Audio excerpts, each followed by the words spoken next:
Welcome back guys. आणि आज मला जायचं आहे उंबरोळीला, जवळच जायचं आहे. पण वायपरचं पाणी संपलेलं, म्हटलं आता आता टाकून घेऊ, नंतर मग जरा अवघड होतं.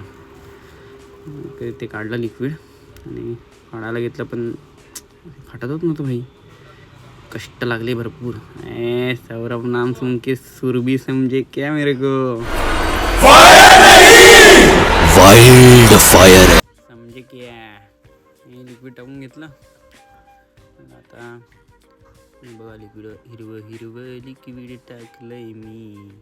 मस्त वाटत होतं हिरवं.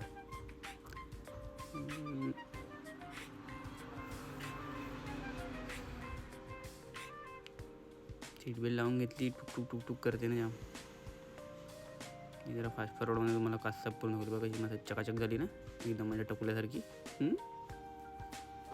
काय चाललो आता मी. हे मागून म्हणजे हेच आमची पुढची एंट्री आहे, पण इकडे स्लोप आहे पुढे. ते कोब्याचं काम चालू आहे, तोपर्यंत मला टेम्पो इकडेच ठेवावा लागतो. इकडून जरा अडचण होते टेम्पो काढायला बऱ्यापैकी. टायर घासतात गिरगिरी. पण आता काय करणार, होत नाही तोपर्यंत. असंच आपलं शॉप. घराला टाटा गेला. चलोच भाई, सनराईज बघता बघता आपण जाऊया आता.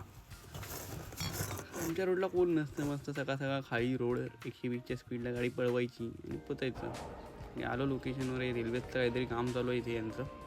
योगेशला फोन बोलला, भाई याला घ्यायला ये, मला सिलेंडर भरायला जायचं, नाही तर मम्मी ओरडेल. योगेश भाईसोबत निघलो. त्याला बोलतो घरी आपट मला एकदाचं. सिलेंडर घ्यायला जाताना माझा नॉन ब्लॉगर फ्रेंड भेटला. भाई माझ्यासाठी क्लिप काढत होता माझी. चल काढ तू पण एकदम टट्टी काढलेल्या. जाऊन दे.